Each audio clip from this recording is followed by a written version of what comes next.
안녕하십니까. 오늘 교육격차 해소를 위한 교원단체 이야기 마당 사회를 맡은 남산초 교사 민천홍입니다. 오늘 이 자리는 강원도의 교원 노조와 교원 단체들의 선생님들이 모여서 코로나19로 학교 현장이 겪은 어려움과 또 최근에 이슈가 되고 있는 교육격차 문제에 대해서 이야기를 나누고 또 해결 방안을 모색해보는 시간입니다. 그러면 한 분씩 소개를 해주시도록 하겠습니다. 네, 안녕하세요. 전교조 강원지부 정책실장입니다. 안상태입니다. 반갑습니다. 네, 안녕하세요. 강원교사노조 위원장 백승아입니다. 반갑습니다. 안녕하세요. 강원도교육청 장학사 정은숙입니다. 반갑습니다. 오늘 사회를 맡은 저는 또한 강원 실천교육교사 모임과 새로운 학교 네트워크, 좋은 교사 운동, 새 교원단체의 대표로 참여하게 되었습니다. 이제 본격적인 이야기를 해보려고 할 텐데요. 지난해부터 이어진 코로나19 상황이 지금까지도 이제 지속되고 있습니다. 학교 현장에 굉장히 많은 어려움들이 있었고 또 아직까지도 여전히 어려움이 이어지고 있는데 어떤 구체적인 어려움들이 있었는지 혹시 백승아 선생님께서 말씀해 주실 수 있으실까요? 예. 코로나가 확산되는 시기에 학교는 수업과 방역, 게다가 돌봄까지 감당해야 했기 때문에 큰 혼란이 있었습니다. 먼저 유치원과 초등학교 저학년을 보면 학생들의 발달 과정상 스마트 기기를 이용해서 스스로 원격 수업에 참여할 수가 없었어요. 그래서 어려움을 겪었습니다. 유치원의 경우에는 돌봄과 행정 업무, 원격 수업 이 세 가지 분야를 다 교사 혼자서 감당해야 했기 때문에 이 세 가지 분야를 다 신경 쓰실 수가 없는 상황이 되었고요. 저학년의 경우는 활동 중심의 교육 과정이 주를 이루다 보니까 학습 꾸러미를 이제 마련해서 가정으로 보내드리곤 했는데 가정에서는 또 아이들이 혼자 그 꾸러미를 이용할 수가 없기 때문에 부모님들이 많이 고생을 하셨죠. 또 초등학교 고학년이나 중학년, 중등에서는 이제 사상 최초로 온라인 수업을 하다 보니까 모든 프로그램이나 제반 시설 이런 것들이 갖추어져 있지 않은 상황이었어요. 그 상황 속에서 선생님들이 스스로 어플리케이션이나 시스템 등을 알아보고 공부하면서 이 교육 과정을 재구성해서 촬영해야 했기 때문에 정말 혼란이 크고 어려움이 컸습니다. 쌍방향으로 실시간 원격 수업을 하기도 했지만 동영상을 제작하기도 했는데요. 이 동영상 제작에 많은 시간과 노력이 드는 반면에 결과물은 또 굉장히 짧거든요. 그렇기 때문에 이제 업로드된 영상이 몇 분 안 된다 하면 교사들 뭐 하는 거냐, 노는 거 아니냐, 놀아서 좋겠다 이런 이야기까지도 심지어 저희가 듣곤 했는데요. 이 원격 수업 특성상 학생들의 자율성이 또 학습 효율에 많은 영향을 끼치기 때문에 학습 의욕을 고취시키기 위해서 많은 고민을 하고 있습니다.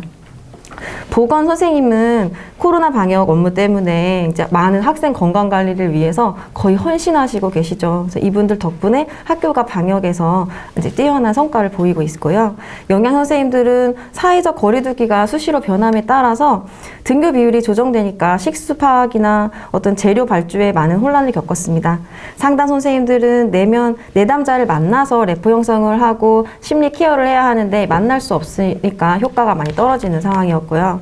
특수 선생님들 특히 고생을 많이 하셨는데요. 학생별 장애 특성 및 수준의 차이가 크기 때문에 학부모님의 도움 없이 또 학생 스스로 원격 수업에 참여할 수가 없어요. 그래서 올해는 다행히 전면 등교로 이 특수의 이런 부분은 어느 정도 해소가 되었지만 통합학급에서는 등교하지 않는 날에도 특수학생들은 등교해서 이 특수학급에서 선생님들이 통합학급의 원격 수업을 지도하고 계세요. 그래서 온종일 돌봄으로 운영되는 것도 있기 때문에 정말 고생 많이 하고 계십니다. 코로나 상황 속에서 이 최초의 원격 수업이라는 이 초유의 사태 속에서도 우리 교육활동을 위해 애쓰신 선생님들께 정말 감사하다는 인사 말씀 드리고 싶고요. 혼란 속에서 고통 겪고 있는 우리 학생들, 학부모님들 모두 위로의 말씀 전합니다. 네, 지금 학교에 있는 여러 분야의 문제들을 많이 잘 얘기해 주신 것 같습니다. 근데 작년 상황이 확실히 예상치 못했던 상황이고 이제 초유의 상황이다 보니까 또 시급하게 진행이 되면서 여러 가지 문제점들이 있었는데요. 이제 그 과정에서 이제 미리 안내가 되지 않은 내용들이 언론을 통해서 먼저 나가거나 인터넷 카페를 통해서 소개가 되면서 그것이 다시 학교로 돌아오면서 교사 패싱 논란 같은 좀 문제가 있었습니다. 긴급한 상황이기 때문에 신속한 의사결정이 이루어져야 됐다는 건 맞지만 이제 그런 과정 속에서 교사들이 겪은 좀 혼란, 학부모님들이나 학생들이 겪은 혼란도 꽤 클 것 같은데요. 이에 대해서 좀 안상태 선생님께서 얘기를 해주시면 좋을 것 같은데요. 네. 정부와 교육당국은 교육과 방역이라는 두 마리 토끼를 학교에서 잡아주기를 원했지만은 교육과 방역은 근본적으로 함께 갈 수 없는 것입니다. 교육은 학생과 교사의 만남이고 학생과 학생 간의 만남입니다. 끊임없이 만남을 통해서 상호 이해하고 상호 작용하는 게 교육입니다. 방역은 어떻습니까? 거리두기를 해야 되는 겁니다. 사회적 거리두기라고 강조를 했지만은 그 거리두기는 물리적 거리두기여야 됩니다. 사회적 거리두기라는 것은 계속 진행할 경우에는 차별과 고립, 소외, 배제를 가져올 수밖에 없는 교육의 가치와는 상충되는 영역입니다. 그런데 어떻습니까? 학생들에게 일방적인 희생을 강요하면서 학교를 폐쇄하다시피 하다가 5월 달에 온라인 계약의 형태로 교육부가 온라인 계약의 형태로 학사 일정을 계속 운영하기를 요구했습니다. 이 학사 일정은 학교의 필요라든가 방역의 완전한 대비를 통해서 이루어진 것이 아니라 더 이상 등교 계약을 미루다가는 더 이상 학사 일정의 개통을 미루다가는 대학 입시에 차질을 빚을 것을 우려한 교육당국의 일방적인 결정이었습니다. 우리가 어떤 학생들이 학교에 나와야 되고 누가 더 우선시 돼야 되는 거에 대한 고민이나 토론 없이 교육당국의 입시 일정에 맞추어서 학사 일정이 진행되고 있는 것입니다. 우리 교육이 입시가 아니면 아무것도 할 수 없는 그런 교육이라는 것을 여실히 드러내고 말았습니다. 외국 같은 경우에는 초등학교 1학년, 2학년 또는 초등학교 학생들 전체의 등교를 맨 마지막까지 미뤄야 될 정도로 학생 중심으로 모든 것들이 돌아갔습니다. 그리고 필수 돌봄 노동자들의 아이들의 돌봄은 학교에서 마지막으로 맡아서 했습니다. 이런 것에 대한 사회적인 합의나 고민 없이 학교가 아이들이 가장 우선순위의 바깥으로 밀려나는 경험을 하게 된 것입니다. 여기에 대한 책임을 함께 가지고 있어야 된다고 생각을 하고요. 이런 거에 대해서 아무런 목소리를 내지 못한 것이 단순히 어플리케이션의 활용이라든가 동영상 제작 같은 기술적인 문제 또는 방역의 어려움보다 교사들이 가장 힘들어했던 부분이라고 생각합니다. 이러한 무력감, 자괴감을 넘어서 교사들이 학교가 어떤 모습으로 우리 사회에 자리 잡아야 되는 고민과 성찰이 이루어진 계기였다고 생각합니다. 네. 네. 코로나라는 그 감염병 상황에서 거리두기가 가져오는 사회문화적 결핍, 그리고 또 이제 교육이 만남을 통해서 이루어질 수 있는 부분들이 신중하게 고려되지 못하고 급하게 결정되면서 교사들이 느낀 무력감을 말씀해 주신 것 같습니다. 이제 그런 것들 좀 해소하고자 노력하셨겠지만 강원도 교육청에서도 이제 교육부의 결정과 또 학교 현장의 요구 사항 속에서 좀 여러 어려움들이 있으셨을 텐데 어떤 어려움을 느끼셨고 또 어떤 시도를 하셨는지 말씀을 해주시면 좋을 것 같습니다. 네, 일단은 현장 선생님들한테 가장 많이 미안했죠. 사실 코로나 상황에서 가장 어려움을 겪었던 건 아이들이었고, 그리고 가장 고생을 많이 하셨던 건 선생님들이셨거든요. 매번 저희 정책들을 이렇게 살펴보면 아무것도 준비되지 않은 상태에서 거의 모든 책임과 역할을 현장에 계신 선생님들이 감당해야 하는 경우들이 꽤 많이 있는데, 이번에는 현장 선생님들이 과연 감당하실 수 있을까? 이런 염려가 좀 사실 많았어요. 왜냐하면 원격 수업이라는 거는 한 번도 우리가 경험해보지 못한 상황이었고, 또 거기에다가 수업만 하시는 게 아니라 긴급 돌봄, 방역 이런 것까지 선생님들이 모두 감당하셔야 하는 상황이기 때문에 걱정도 되고 굉장히 많이 미안했죠. 그래서 이게 과연 될까 싶었는데 역시 선생님들은 정말 대단하셨고 정말 훌륭하셨던 것 같아요. 그러니까 어떤 지원이 따라가는 것보다는 선생님들이 하시고 계신 것들을 저희가 뒷받침해드리는, 그러니까 현장 선생님들을 우리가 교육청이 앞서서 뭔가를 지원해주고 이런 시스템이었다면 좋은데 교육청도 나름 하느라고 했는데 그런 것들을 따라갈 수가 없었거든요. 이제 저희는 계속 현장 학교나 선생님들 이야기를 들으면서 필요한 부분들을 챙겨드리고 이렇게 했는데 그런 부분들이 굉장히 부족했죠. 제가 작년에 3월 1일자 발령을 받아가지고 3월 2일 처음 출근했을 때 했던 일이 종합대책회의에 들어갔던 일들이었었어요.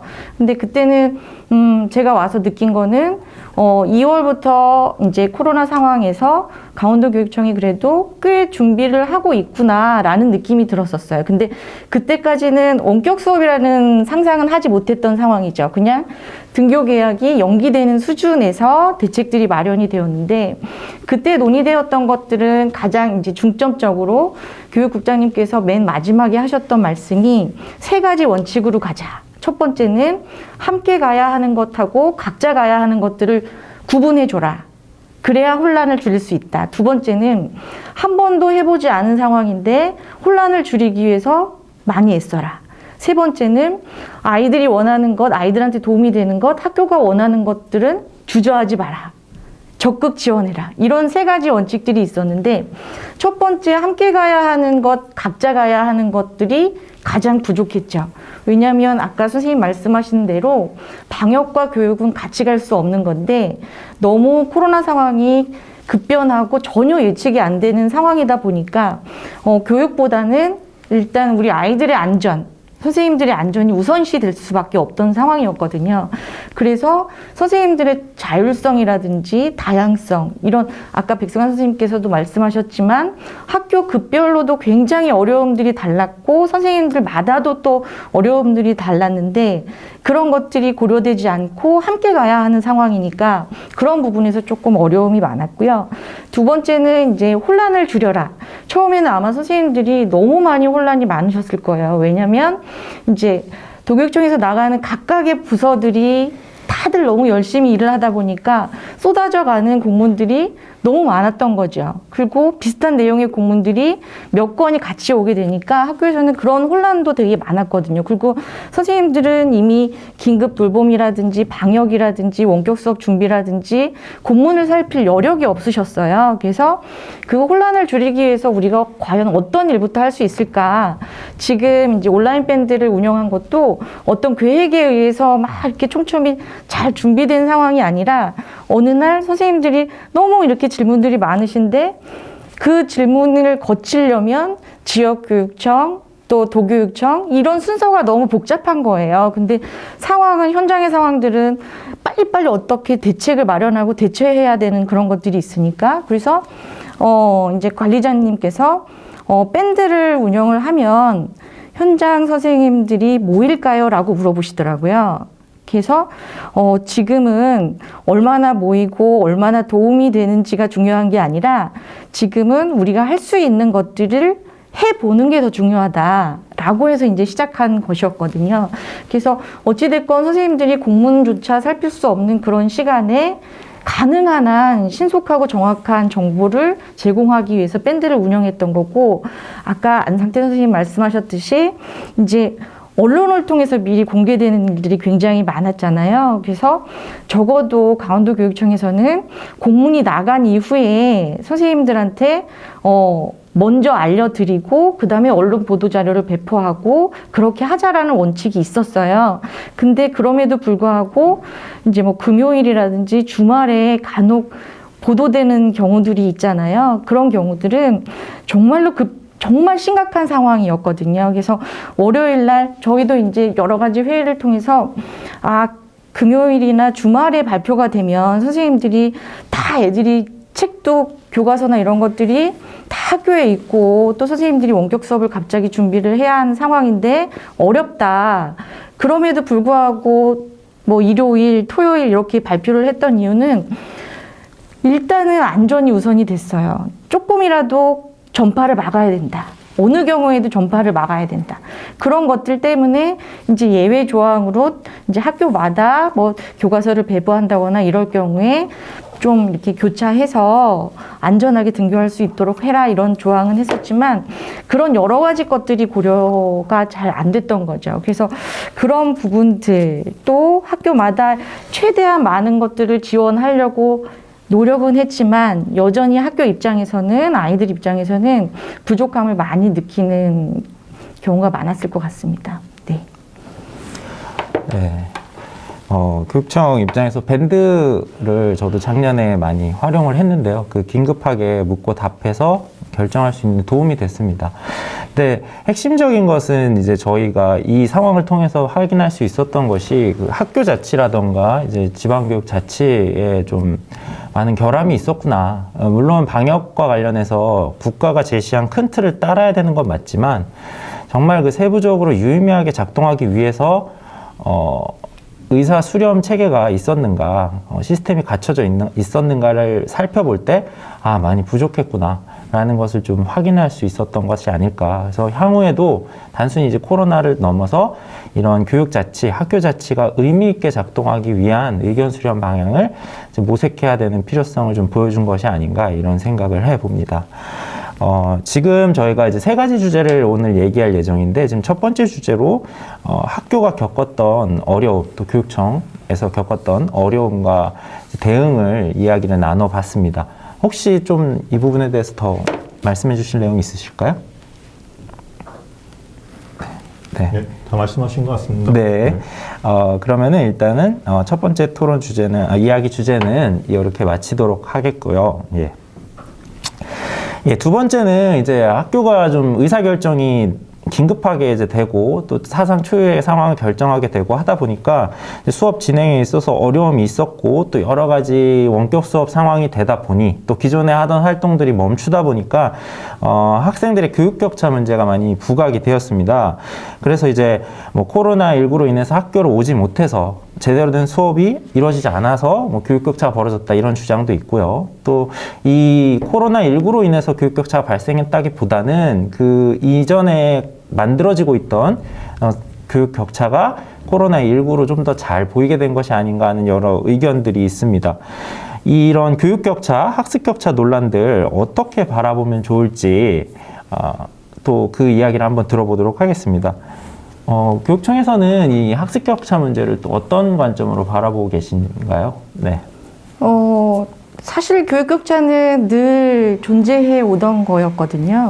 그런데 코로나 상황에서 교육적 격차를 더 심각하게 바라보고 있는 상황은 본래 가지고 있는 교육 격차를 줄이지 못한 상황들 때문에 그렇죠. 예를 들면 이제 아이들 여러 가지 교육 격차 안에는 여러 가지 변인들이 있을 텐데 학생 변인도 있고 학부모 변인, 가정 변인도 있고 그리고 선생님 학교에 대한 변인도 있겠죠. 그런데 코로나 상황에서는 그런 본래 가지고 있는 격차들이 그대로 유지가 된 상태였기 때문에 그 격차를 줄이지 못한 게 가장 큰 원인이죠. 그러니까 공교육이나 학교에서는 교육의 공공성이라는 부분들을 굉장히 중요하게 생각하는데 학기 초에 선생님들이 학교에서 하시는 일들은 아이 한 명 한 명마다 여러 가지 가지고 있는 변인 그리고 학부모님, 가정까지 두루 살피면서 아이 한 명 한 명을 정확하게 진단하시고 그리고 그 내용을 가지고 1년 동안 성장 목표를 정하신 다음에 그걸 지속적으로 학교 안에서 지원하시면서 아이들을 성장시키는 부분이거든요.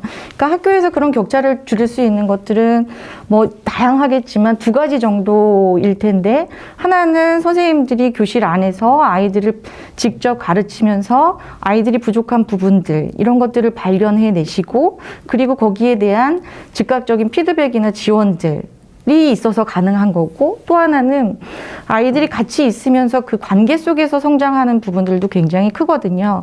그러니까 본래 가지고 있는 아이들의 사회성이라든지 정서적인 불안 이런 것들도 관계 속에서 성장하는 게 바로 학교였죠. 그런데 학교가 문을 닫으니까 고스란히 그런 것들이 유지가 됐던 거예요. 그래서 지금 이제 고민하는 것들은 우리는 이제 늘 언제나 학교 교육을 학교가 문을 열었을 때 라는 가정만 있었거든요. 그런데 앞으로도 이런 코로나 같은 감염병 같은 경우에는 이게 끝나더라도 더 심각한 감염병 또 다른 요인들에 의해서 학교 문을 닫았을 때 과연 아이들의 배움이 멈추게 하는 게 맞는가, 이런 부분들에 대한 공감은 다 가지고 계신 것 같아요. 여기에 대한 이견은 없는 것 같아요. 그래서 교육청도 이번 상황들을 겪으면서 학교가 문을 열었을 때와 학교가 문을 닫았을 때 어떤 방식으로 어떤 대책을 마련해서 아이들의 배움이 멈추지 않도록 지원할 것인가라는 생각을 가지고 있거든요. 그래서 저희가 겪으면서 가장 느꼈던 것은 학교가 그동안 했던 일들이 너무 많다. 돌봄이나 뭐 여러 가지 것들을 다 학교만 감당하고 있었던 것 같다. 그런데 학교가 아닌 학부모님 또 지역사회와 연결해서 그것들을 좀 잘 나누었으면 좋겠다. 같이 협력해서 어찌됐건 아이들이 배움을 멈추지 않고 안전한 공간에서 성장할 수 있도록 그렇게 지원하는 게, 저는 플랜 A, B, C 여러 가지 지원 대책이 마련되어야 한다라고 생각을 하고 있어요. 네. 네. 지금 원격 수업 상황에서 벌어졌던 교육 격차 문제를 보시면서 학생들에게 필요한 교육은 무엇인가, 배움은 무엇인가, 이런 것들 좀 재정의해보는 상황이 있었던 것 같고, 또 우리가 마을교육 공동체를 강원도 교육청에서도 많이 강조했는데, 그런 지역사회의 학생들에 대한 책임은 어디까지 어떻게 공유할 것인가, 이런 것들도 좀 새로운 이슈가 된 것이 아닐까 생각을 해봅니다. 그럼 학교 현장의 입장에서는 이런 교육 불평등의 문제 어떻게 바라보시고, 또 당장 이제 장기적으로 대안이 있을 수도 있겠지만 학교 현장 교사들이 어떻게 하는 것이 필요할지 백승아 선생님께서 한번 얘기를 해봐 주시겠어요? 네. 네. 이제 원격 수업을 하면서 여러 가지 이 가정의 상황들을 마주할 수 있었는데요. 사실 이 교육 수준 차이는 사회 경제적인 배경이나 개인의 지적 능력, 뭐 지역 특성, 학교 특성 여러 가지 요인이 복합적으로 작용하기 때문에 학교 내에서 단기간에 해결할 수 있다고 생각하지는 않아요. 하지만 그럼에도 불구하고 학교가 교육 격차를 해소하기 위한 구심점이 돼야 하는 건 분명하고요. 이 교육 격차를 줄이기 위한 노력을 지금도 하고 있습니다. 학습 클리닉이라는 제도를 통해서 이제 기초학습력이 부족한 학생들을 수업 이외의 시간에 우리 담임 선생님들이나 지도사님들이 개별 지도를 하고 있거든요. 또 교실 수업 상황 안에서 협력교사제라는 제도를 활용해서 학습력이 떨어진 학생들 옆에서 수업을 잘 따라갈 수 있도록 옆에서 도와주는 선생님이 계세요. 그래서 이러한 있는 제도를 잘 활용하면 좋겠고요. 또 우리나라가 학습량이 많고 내용이 굉장히 어렵습니다. 그 선생님들이 교육과정을 재구성해서 학생들이 흥미도와 또 이해도를 높이려는 노력들이 이루어지고 있어요. 그래서 서로 연관된 내용을 유기적으로 연계시켜서 조금 더 학생들의 흥미를 끌 수 있는 수업 방법을 연구해서 깊이 있는 배움이 일어날 수 있도록 우리 현장 선생님들께서 조금 더 재구성하고 연구하는 데 매진해야겠습니다. 또한 학생들이 서로 상호작용하면서 가르치고 서로 배우고 하면서 함께 성장하는 협동학습을 교수학습에 이용하는 것도 좋은 방법이겠고요. 교사들이 지식을 전수하는 역할을 이제 뛰어넘어서 학생들이 스스로 자기 주도적으로 배움에 뛰어들 수 있도록 교육과정을 재구성하고 안내하는 역할을 수행한다면 교육 격차가 장기적으로 더 줄어들 수 있지 않을까 그렇게 생각합니다. 네, 감사합니다. 말씀을 듣다 보니까 이제 많은 기존에 시행됐던 정책들이 코로나19 상황 속에서 어떻게 좀 일관되게 운영되어 정리되어 운영되어야 할 것인가, 이런 것들을 좀 생각해 보게 되는 계기가 되지 않았나 이렇게 싶습니다. 그러니까 저도 학습자의 학습에 대한 관점을 좀 새롭게 한다는 측면에서 저희 강원도 교육청이 강원도에서 하고 있는 행복성장 평가제, 또 이제 과정중심 평가라고도 하죠. 이런 부분들이나 교육과정 재구성 이런 것들이 나아갈 방향이 또 학습자 개개인의 의미 있는 그 학습에서의 의미를 갖게 해주는 방향으로 좀 재구조화돼야 되는 것이 아닌가 이렇게 생각을 해봤습니다. 그래서 교과를 학습한다는 것이 단순히 교과 진도를 나가는 것이 아니라 그 교과에서 배운 지식 그리고 어떤 능력들을 통해서 삶에 적용하고 또 개별 성취의 만족감을 느끼면서 학교 교육 또 배우는 과정이 나한테 필요하고 의미 있다, 이런 것들을 좀 학생들이 느낄 수 있게 해주는 것이 중요하지 않을까, 이제 그런 생각을 들었고요. 그런 차원에서 이제 교사 피드백이나 학습 격차 문제, 문화자본 격차 문제, 이런 문제도 그런 교육에 대한 기본적인 관점을 전환하면서 나아가는 것이 필요하지 않나, 이런 생각을 해보았습니다. 이런 전환적인 관점에서 교사들에게 필요한 생각은 무엇이라고 생각하시는지 안상태 선생님께서 좀 얘기해 봐 주시겠어요? 네. 교육은 그 자체로 문화입니다. 네, 문화를 전달하고 새로운 문화를 창출하고 이런 것이 교육입니다. 교육의 격차가 생긴다면은 그것은 교육 그 자체의 격차라기보다는 교육과 문화의 기반이 되는 경제적인 격차라고 할 수가 있습니다. 이 경제적인 격차가 또 어디서 발생하느냐 우리가 깊이 성찰해 본다면은 우리 학생들이 졸업을 하고 나아갈 사회에 초점을 돌릴 수밖에 없습니다. 노동시장의 양극화와 불안정성 그리고 그 계층 차이가 점점 벌어지는 이러한 모습을 보면서 학생들과 교사들은 많이 불안해하고 그리고 소외감을 느끼고 있습니다. 우리는 그동안 너무 교실에 국한해서 교육을 바라보고 있지 않았나 좀 깊이 반성할 필요가 있습니다. 코로나19 때문에 학교에 이렇게 요구하는 게 많아지고 학교에 기대하는 게 많아졌다는 것은 역설적으로 학교가 그동안 교육 불평등을 해소하기 위해서 얼마나 보이지 않는 노력을 하고 교사들이 거기에 헌신해 왔는가를 반증한다고 할 수가 있습니다. 그 부재가 존재를 증명하고 그 없음이 있어야 되는 이유를 증명하는 것과 같다고 생각을 합니다. 교사들이 여기에 대해서 코로나19 때문에 불평등이 심화됐다고 그냥 단순하게 그렇게 생각한다면은 사회의 불평등이라든가 모순에 대해서 굉장히 외면하고 합리화했다는 반성을 하지 않을 수가 없습니다. 교사들이 항상 그러한 관점과 철학을 가지고 학생들에게 접근해야 된다고 생각합니다. 그러면 일시적으로 코로나19가 재난이니까 급식 꾸러미를 준다든가 태블릿 PC를 준다든가 이러한 복지 시혜적인 관점으로 접근을 한다면은 코로나 이후에는 감염률만 떨어졌을 뿐이지 그 전에 학교와는 전혀 달라지지 않은 모습을 접하게 될 것입니다. 그 학습 내용의 적정화를 말씀하셨는데요. 교사의 평가권이라든가 교육과정 운영권이 여전히 많이 제한되어 있습니다.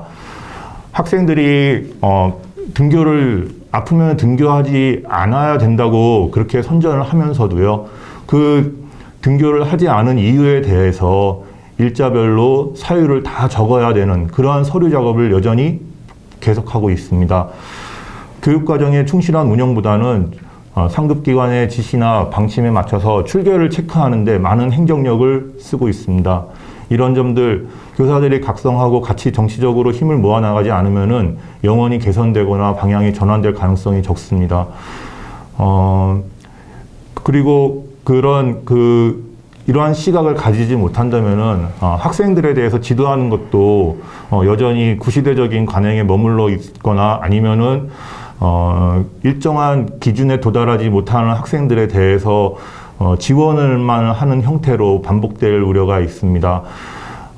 교육과정이 굉장히 어렵다고 말씀하셨는데요. 1학년 한글 같은 경우에는 한글 문해 교육을 강조하지만은 수학 교과서에는 벌써 현실 상황에서 이러한 문제들이 발생했을 때 어떻게 해결할 것인가를 글로써 쓰는 그런 문항들이 아직도 있습니다. 교육과정의 적정화와 시수의 적정화, 다 교사의 힘으로 이루어져야 될 일입니다. 이런 점들에 대해서 많이 관심을 가지고 항상 정치적인, 사회적인, 문화적인 접근을, 철학을 놓치지 말아야겠습니다. 네. 네. 두 번째 주제로 이 교육격차 문제에서의 해석 방향, 그리고 저희가 대응할 수 있는 부분에 대해서 얘기를 해봤는데요. 사실은 이제 교육격차 문제가 단순히 이제 코로나19만으로 벌어진 것이 아니고, 사회가 가진 그런 불평등이나 격차 문제가 학교에 오는 것이고, 또 학교는 오히려 그것을 보완하기에 많이 노력해왔던 것들이 이번 사태로 좀 보여졌다. 그렇다고 이제 여기에 안주할 것은 아니고, 이제 지역사회와 어떻게 또 협력할 것인지, 학교는 또 다른 이제 앞으로 상황에 맞게 배움을 어떻게 정의할 것인지, 이런 것들에 대해서 얘기를 했고요. 또 그런 배움을 정의하고 새롭게 만들어 나가기 위해서 교사가 가져야 될 교육과정 운영권이나 그 편성권, 그리고 학습하는 것, 그 아이들의 배움 중심으로 좀 행정 업무 체계도 좀 재정비될 필요가 있다. 이런 이야기들이 나온 것 같습니다. 네. 그러면 이제 지난해에 이어서 올해도 이제 코로나 상황이 계속되고 있고 앞으로도 이와 유사한 상황이 또 발생하지 않으리란 보장은 없기 때문에 앞으로 우리는 당장의 대응을 넘어서서 또 어떤 것들을 이야기해야 될까 좀 얘기를 해보도록 하겠습니다. 교육청에서는 지금 소통 부분 문제 밴드로 대응하시긴 하셨는데 이제 향후에 또 어떤 식으로 교사들과의 현장과의 소통을 늘리고 또 현장에 적절한 자율권을 부여하시거나 또 방향 제시를 하실 것인지 교육청이 가진 비전에 대해서 얘기해 주시면 좋을 것 같습니다. 지난 3월 초에 교육 전문 직원 공동 연수가 있었는데요.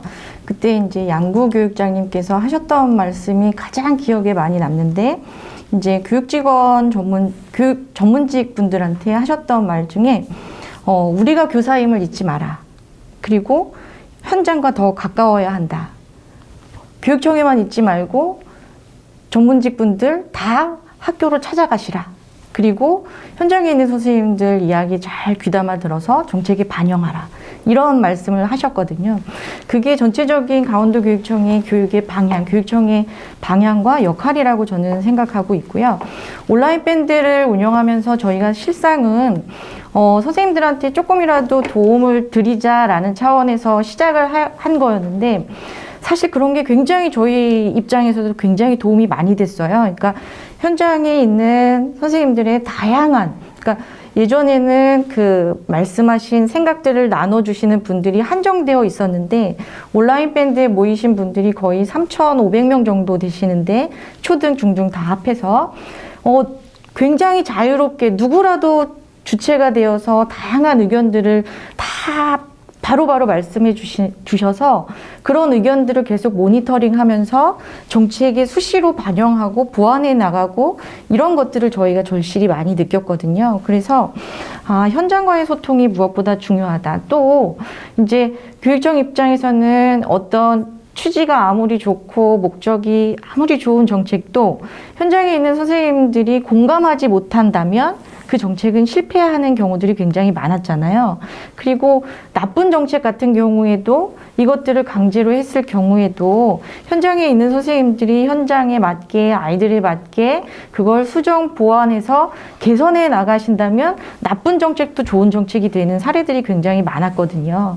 그래서 이번 경험을 토대로 해서 교육청은 현장 선생님들하고 적극적으로 소통할 의지가 충분히 있고, 또 정책을 만들 단계부터 현장에 있는 다 만날 수 없다면 지금처럼 교원단체가 중심이 돼서 의견을 좀 모아오시고 같은 자리에 모여서 정책 수립 단계에서부터 의견 수렴을 해서 그것들이 반영이 되고, 또 보통은 이제 도교육청이나 교육청에서 정책을 만들어서 안내하면 끝, 잘 될 거야, 이렇게 판단하시는 경우들이 굉장히 많잖아요. 근데 이론적인 거하고 실행하고는 굉장히 다르거든요. 그래서 그 정책이 현장에 뿌리 내릴 때까지 계속 장학사님들이나 연구사님들이 학교와 소통하면서 직접 찾아가시면서 거기에 대한 문제점은 있는지 없는지, 이런 것들은 보완해 나가야 되는지, 이런 것들을 끊임없이 지속적으로 하면서 온전한 정책, 아이들을 위한 정책을 만들어갈 수 있도록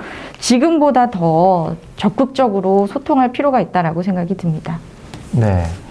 교육청이 향후에 어떤 방향으로 소통을 구상하고 있는지 얘기를 해주신 것 같습니다. 우리 아이들에 대한 그 학습 지도에서도 과거와 같이 이렇게 가르쳤으니까 너가 알아야 된다, 이런 것이 아니라 어떤 것이 어렵니 하고 이제 되묻고 피드백이 강조되는 것처럼 여러 조직 성인 간의 소통에 있어서도 그런 되묻고 같이 얘기하고 같이 고민하는 것들이 더 많이 자리 잡아야 되지 않을까, 이런 생각을 해봤습니다. 이렇게 좀 학습에 대한 의미, 배움에 대한 의미, 학교 교육에 대한 의미를 좀 더 모든 학생들을 위해서 유의미하게 변화시키도록 할 수 있는 것은 어떤 노력이 또 장기적으로 필요한지 백승화 선생님께서 한번 얘기해 봐 주시겠어요? 네. 단연 이제 한 학급당 학생 수 감축과 교사들의 행정 업무 축소가 가장 선행되어야 하지 않을까 생각합니다. 교사의 개별 지도가 가능하려면 현재 학급 인원은 너무 많아요. 그래서 한 15명 정도? 이 정도로 줄여 나가면 교육의 질이 훨씬 높아지지 않을까 이렇게 생각을 하고요. 또 교사들이 수업 연구에 매진할 수 있도록 행정 업무를 줄여서 교육 외적인 것에 쏟는 에너지를 이제 축소해야 한다고 생각합니다. 제가 근무하고 있는 봉대초등학교는 교무 업무 전담팀이 운영되고 있어요. 그래서 담임 선생님들께서 행정 업무를 전혀 하지 않으시거든요. 그렇게 되다 보니까 이전 학교 있을 때보다 훨씬 더 수업 연구를 하게 되고 아이들에게 더 많은 관심을 갖게 되고 그럼으로 해서 더 피드백을 주게 되고 또 교육의 질이 높아지는 걸 제가 몸소 체험하고 있거든요. 그래서 행정 업무 축소, 이거 정말 선생님들 위해서 선생님들께서 관심 가지고 이 사안 이뤄내기 위해서 노력해야 된다고 생각하고요.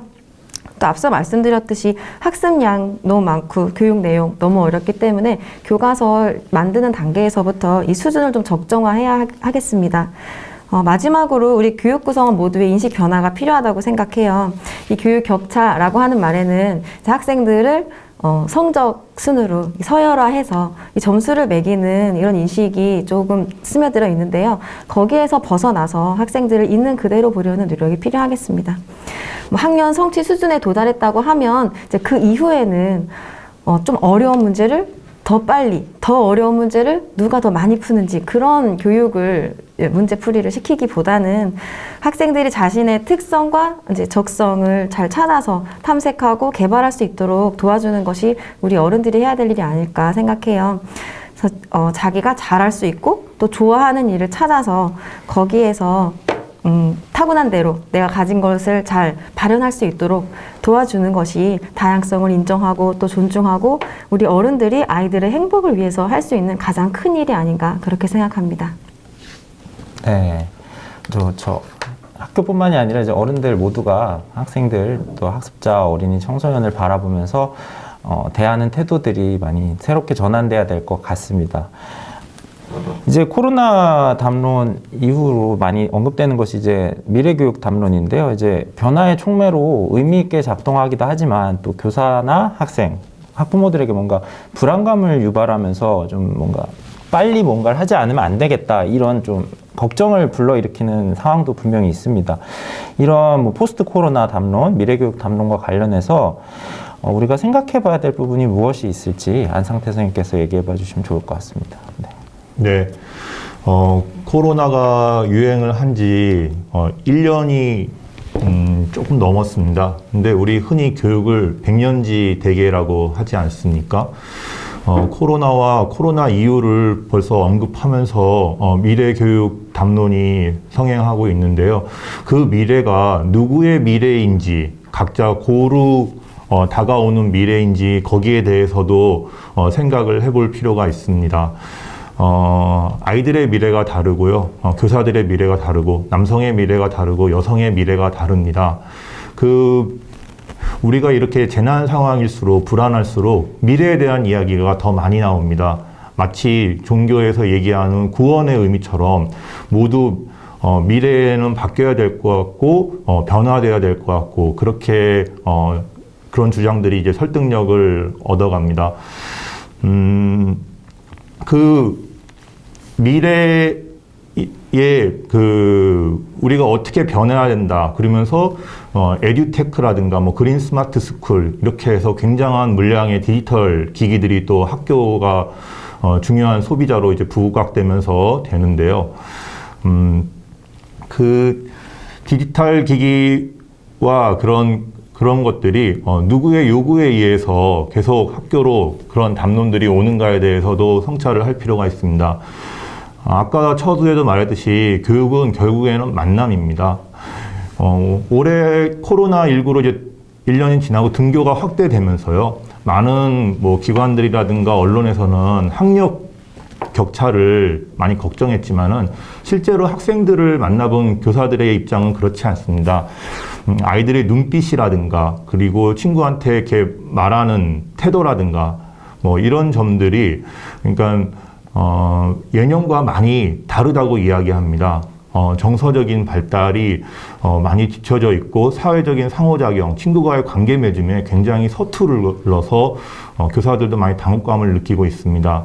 우리가 살아가는데 학교가 주어야 될 것이 노트북이나 태블릿 PC가 아니라 상호 간의 그런 만남, 그리고 그 만남을 정리하고 소통하고 또 상호작용하는 그런 방법, 그런 장소로서 학교가 기능해야 되지 않는가.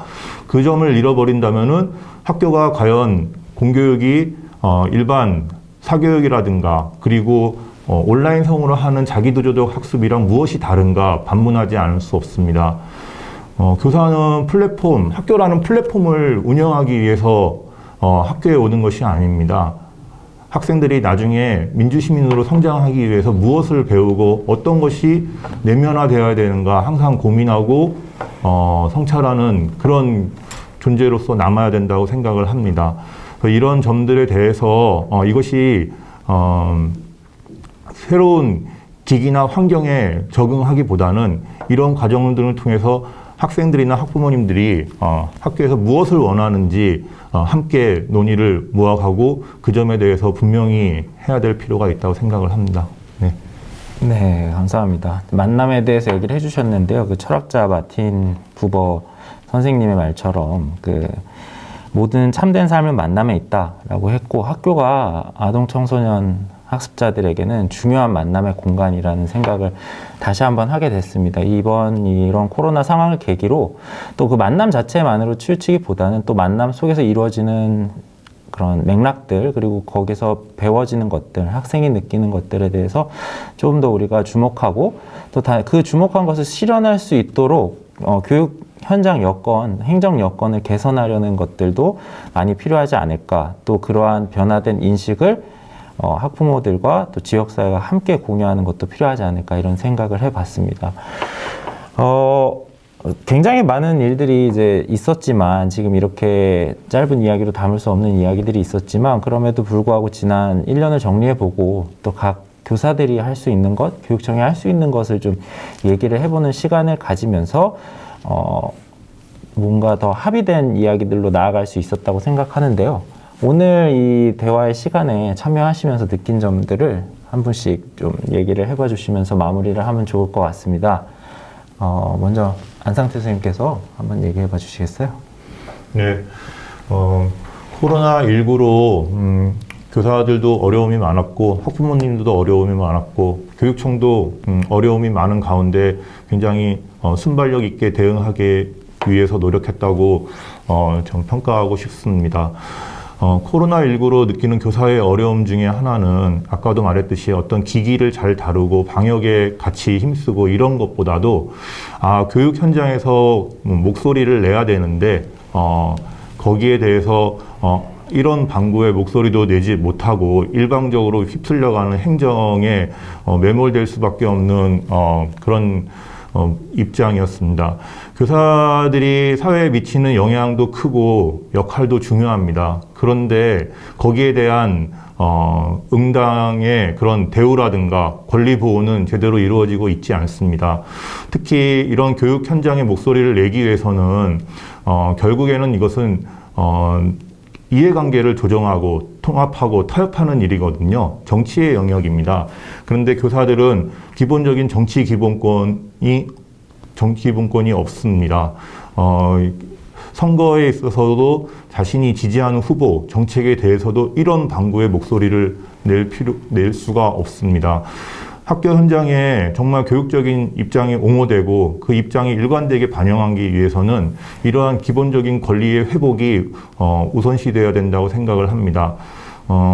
국회에서 정치인들끼리 팔짱을 끼고 들어오거나 서로 비방하는 것이 정치가 아닙니다. 학생들이 상호작용하고 교사들이 학교의 운영을 어떻게 할까 고민하고 토론하고 모색하고 이러한 것들이 모두 정치이고 민주주의의 영역입니다.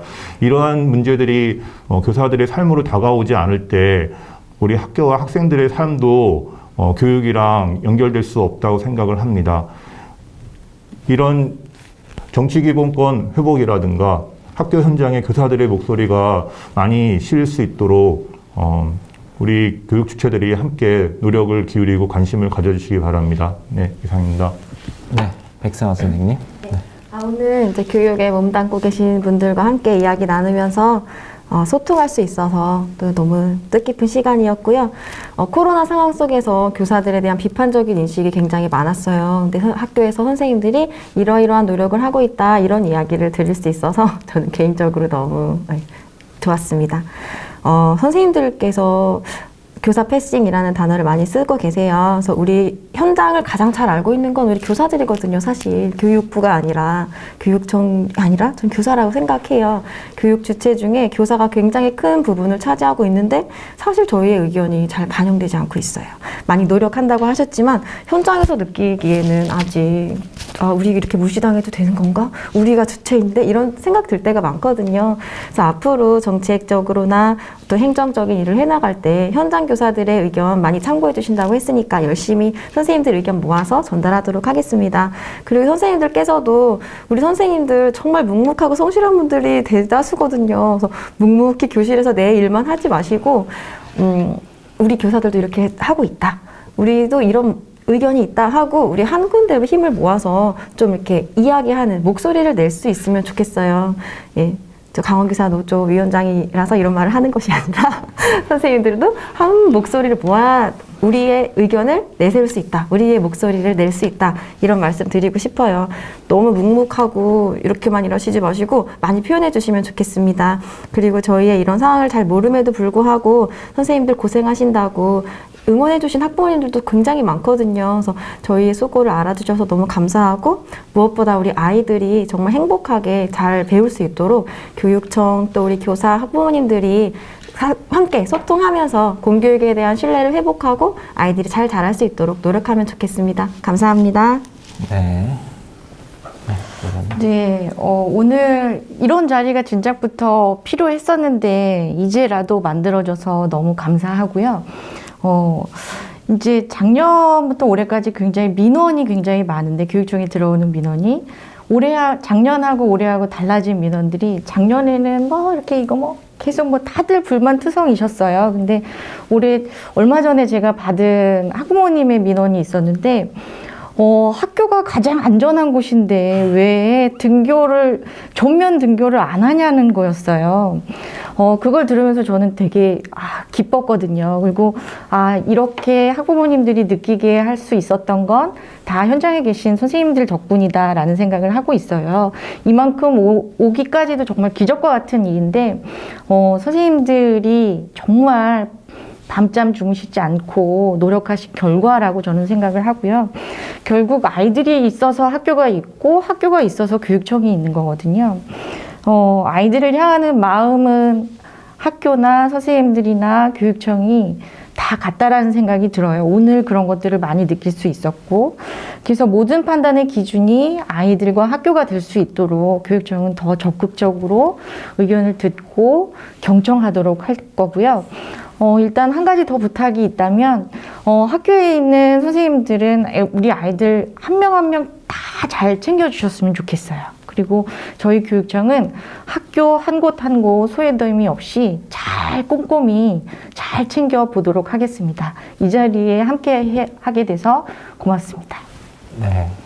오늘 이렇게 얘기를 나누다 보니까 이 교육 격차 문제가 단순히 학생 일부에게 뭔가 지원적인 걸 제공하는 걸 넘어서 교육 근본적으로 진행돼야 될 것들을 성찰하게 해주고 그것들이 또 우리 어른들 관계에서도 많이 필요하겠다. 소통과 만남 그리고 대화 서로 이해해 주는 것들 이런 것들이 필요하다는 걸 좀 다시 한번 떠올린 시간이었습니다.